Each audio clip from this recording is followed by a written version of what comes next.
Professional trader ஆக வேண்டுமா? Sky broking இன் இலவச ஆன்லைன் செமினாரில் கலந்து கொள்ள டிஸ்கிரிப்ஷன் லிங்கை கிளிக் செய்யவும்.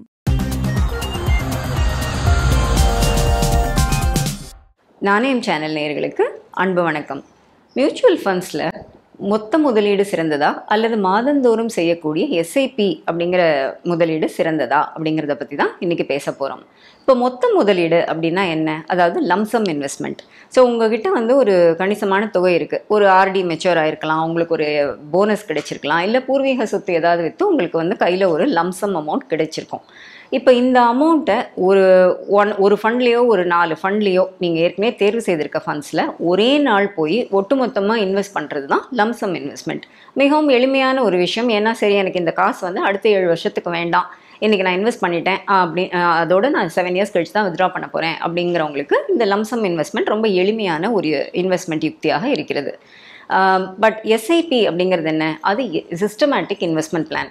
இது ஒரு ப்ராடக்ட் கிடையாது, இது ஒரு இன்வெஸ்டிங் ஸ்ட்ராட்டஜி, அதாவது ஒரு முதலீட்டு யுக்தி. ஸோ இந்த எஸ்ஐபிங்கிறதுல நம்ம என்ன பண்ணுறோம்னா, ஒரு குறிப்பிட்ட தேதியில் ஒரு குறிப்பிட்ட தொகையை ஒரு குறிப்பிட்ட கால அளவு வரை நம்ம இன்வெஸ்ட் பண்ணுறோம்.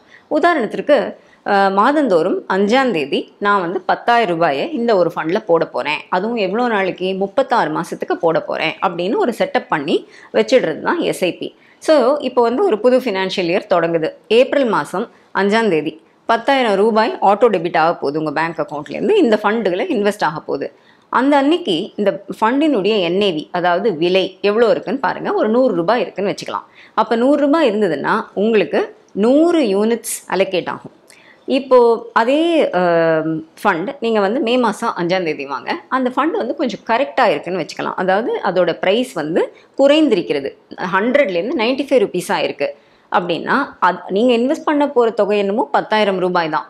பட் எவ்வளோ யூனிட்ஸ் உங்களுக்கு அலோகேட் ஆகும்? கொஞ்சம் கூடுதலாக 105 யூனிட்ஸ் அலோகேட் ஆகும். ஸோ விலை குறைந்திருக்கும் போது உங்களுக்கு குவான்டிட்டி ஆஃப் யூனிட்ஸ் வந்து அதிகமாக அலோகேட் ஆகும். 3வது மாதம், அதாவது ஜூன் மாதம் வரலாம். ஜூன் 5ஆம் தேதி லெட்டஸே மார்க்கெட் கொஞ்சம் இம்ப்ரூவ் ஆகிருக்கு. அப்போது உங்கள் என்ஏவி, உங்கள் ஃபண்டினுடைய என்ஏவி வந்து 105 ரூபாயா இல்லை 110 ரூபாயா இருக்குன்னு வச்சுக்கலாம். அப்போது நீங்கள் இன்வெஸ்ட் பண்ண போகிற அந்த 10,000 ரூபாய்க்கு உங்களுக்கு கிட்டத்தட்ட ஒரு 90 யூனிட்ஸ் அலோகேட் ஆகும். இப்போ பாருங்கள், ப்ரைஸ் கூடி இருக்கிறது, அதனால் உங்களுக்கு வந்து கம்மியான யூனிட்ஸ் அலோகேட் ஆகிருக்கு.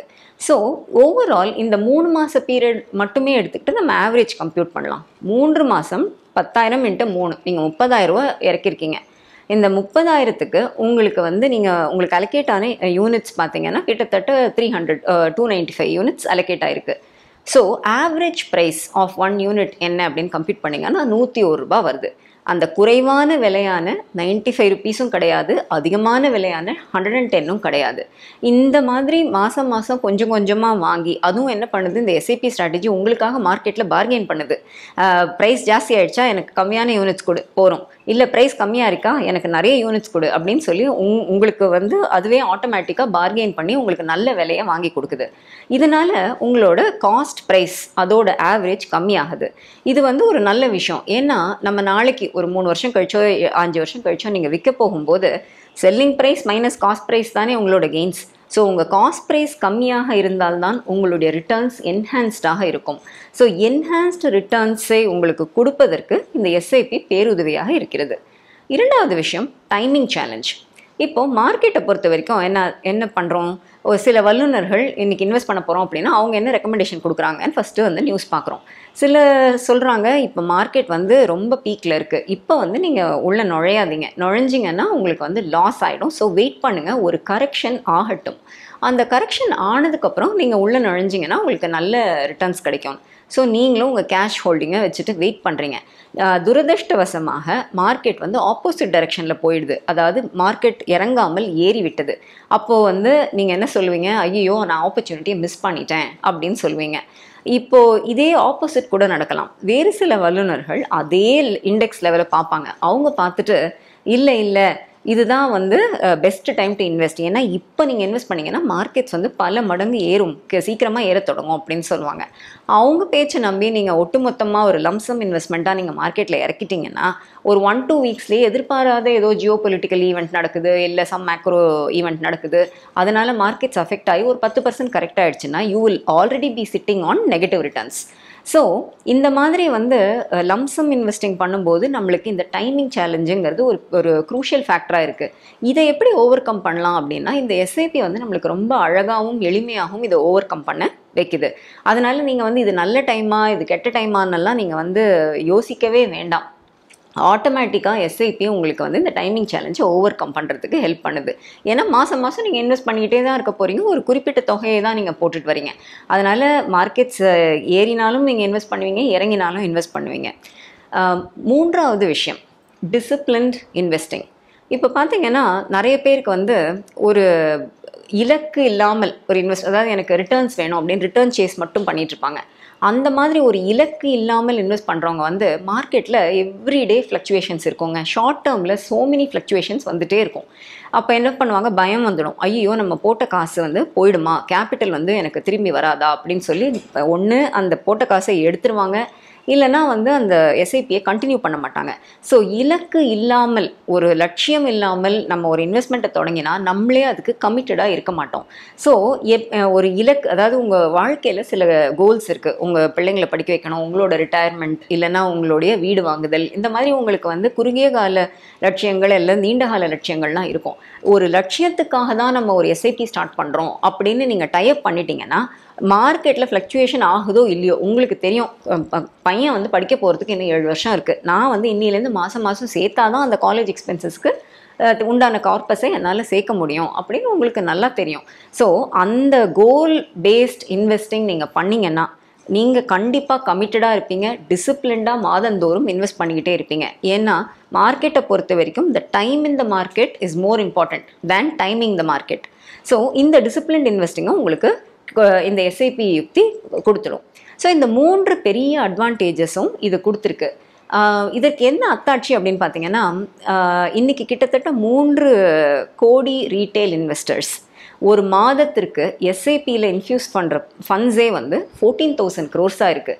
ஒரு 2 ஆண்டுகளுக்கு முன்னாடி கூட நீங்கள் பார்த்தீங்கன்னா ஒரு 8,000 கோடி தான் ஒரு மாதம் வந்துட்டு இருந்தது உள்ள. இன்றைக்கி பார்த்தீங்கன்னா அது வந்து ஆல்மோஸ்ட் டபுளாக இருக்குது. இந்த அளவுக்கு இது ஏன் பிரபலமாக இருக்குன்னா, இந்த எஸ்ஐபியோட பெனிஃபிட்ஸை வந்து நிறைய ரீட்டைல் இன்வெஸ்டர்ஸ் உணர்ந்திருக்காங்க. ஸோ கான்செப்சுவலி நம்மளுக்கு இந்த மாதிரி நிறைய பெனிஃபிட்ஸ் இந்த எஸ்ஐபி கொடுத்துருக்கு. அண்ட் நிறைய பேர் இதில் உள்ளே வந்து இன்வெஸ்ட் பண்ணுறாங்கங்கிறதே இது வந்து இட் இஸ் ப்ரூஃப். இந்த மாடல் வந்து எல்லாருக்குமே ஒரு ஏற்ற ஒரு விஷயம் அப்படின்னு. பட் அப்படியும் வந்து சில பேருக்கு நிறைய ஹெசிடன்ஸ் இருக்கும், நிறைய கொஷின்ஸ் இருக்கும், இது நிஜமாவே மார்க்கெட்டில் ஒர்க் ஆகுதா அப்படின்னு. இதற்காக நான் என்ன பண்ணியிருக்கேன், மார்க்கெட்டில் 2 பீரியட்ஸ் எடுத்து உதாரணமாக என்ன நடந்திருக்கு அப்படின்னு பார்த்துருக்கேன். ஸோ ஃபஸ்ட்டு பீரியட் பார்த்தீங்கன்னா 2008லேருந்து 2018 வரைக்கும் அந்த 10 ஆண்டுகளை எடுத்துக்கலாம். 2008 எல்லாருக்கும் தெரியும் மார்க்கெட் வந்து உச்சத்தில் இருந்தது. அப்போது லேமன் பிரதர்ஸ் கொலாப்ஸ் ஆனதுனால இந்த கிரேட் ஃபினான்ஷியல் கிரைசிஸ் நடந்து கிட்டத்தட்ட 50% மார்க்கெட் வந்து வீழ்ச்சியை சந்தித்தது. பட் 2009லேருந்து மெல்ல மெல்ல ரெக்கவர் ஆகி ஒரு 2018க்குள்ளே மார்க்கெட்ஸ் நல்லா ரெக்கவர் ஆச்சு.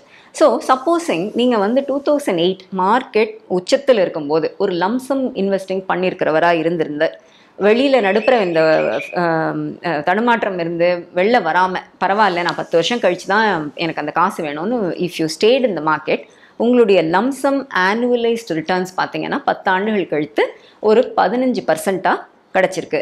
இப்போ இதே பீரியடில் எஸ்ஐபி போட்டவங்களை பார்த்தீங்கன்னா அந்த 10 ஆண்டுகள் அவங்களுக்கு வந்து 18% ஆனுவலைஸ் ரிட்டர்ன் கிடச்சிருக்கு. ஏன் வந்து இப்போது லம்சம் இன்வெஸ்டர்ஸை விட எஸ்ஐபி இன்வெஸ்டர்ஸ்க்கு அதிக லாபம் கிடைத்திருக்கிறது, ஒரு அதிக ரிட்டர்ன்ஸ் கிடைத்திருக்கு அப்படின்னு நீங்கள் பார்த்தீங்கன்னா, மார்க்கெட் வந்து இறங்கி இருக்கு, அதாவது இறங்கு முகமாக இருந்து பின்பு ஏறி இருக்கிறது. அதனால தான் லம்சம் இன்வெஸ்டர்ஸ்க்கு குறைவாக கிடைச்சிருக்கு. இப்போ இதோட ஆப்போசிட் சினாரியோ பார்க்கலாம்.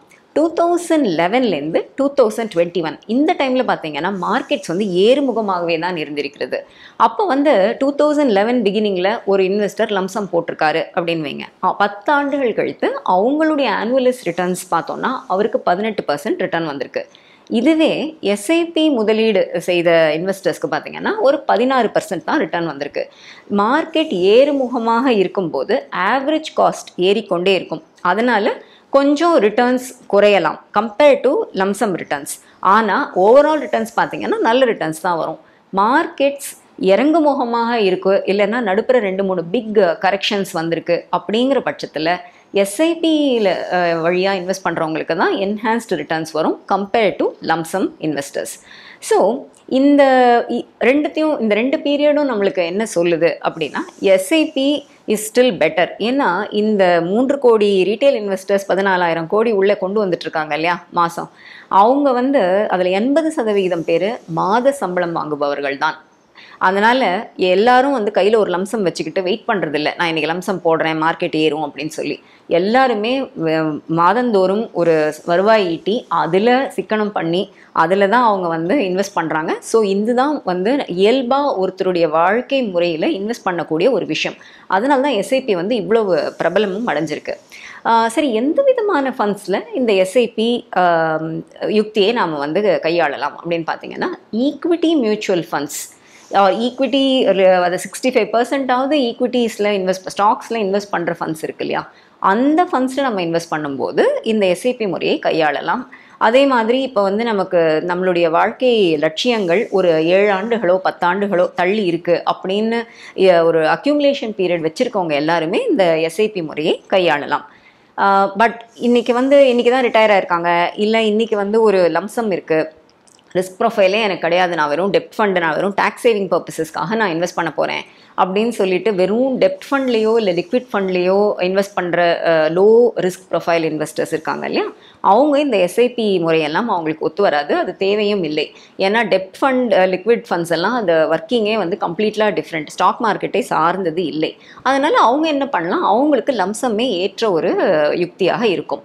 ஸோ எந்த மாதிரி ரிஸ்க் ப்ரொஃபைல், நம்மளுடைய தேவைகள் என்ன மாதிரி இருக்கிறது, இப்போவே அடுத்த வருஷமே நம்மளுக்கு தேவையா, இல்லை ஒரு 7 ஆண்டுகள் 10 ஆண்டுகள் லாங் டேர்மில் வெயிட் பண்ணலாமா அப்படிங்கிற விஷயங்களையும் நம்ம கருத்தில் கொண்டு தான் இது லம்சம் இன்வெஸ்டிங் செய்யணுமா இல்லைன்னா எஸ்ஐபி முறையை தேர்ந்தெடுக்கணுமா அப்படிங்கிறத நீங்கள் முடிவு பண்ணணும். பட் யாருக்கெல்லாம் கோல்ஸ் கொஞ்சம் நல்ல லாங் டேர்ம் மீடியம் டேர்மில் தள்ளி இருக்கோ அவங்க எல்லாருக்குமே இந்த எஸ்ஐபி நிறைய மார்க்கெட் ரிஸ்க்ஸை மினிமைஸ் பண்ணி உங்கள் ரிட்டர்ன்ஸை என்ஹான்ஸ் பண்ணுறதுக்கான வழிமுறைகளை காட்டி கொடுக்கும். அதனால் இந்த எஸ்ஐபி முறையை தேர்ந்தெடுத்து நீங்கள் பயனடைவீர்கள்னு நம்புகிறேன். நன்றி, வணக்கம். Sky broking in stock market மற்றும் கமோடிட்டி மார்க்கெட் குறித்து இலவச ஆன்லைன் செமினாரில் கலந்து கொண்டு நீங்களும் ப்ரொஃபஷனல் ட்ரேடராக மாறலாம். முன்பதிவுக்கு டிஸ்கிரிப்ஷன் லிங்கை கிளிக் செய்யவும்.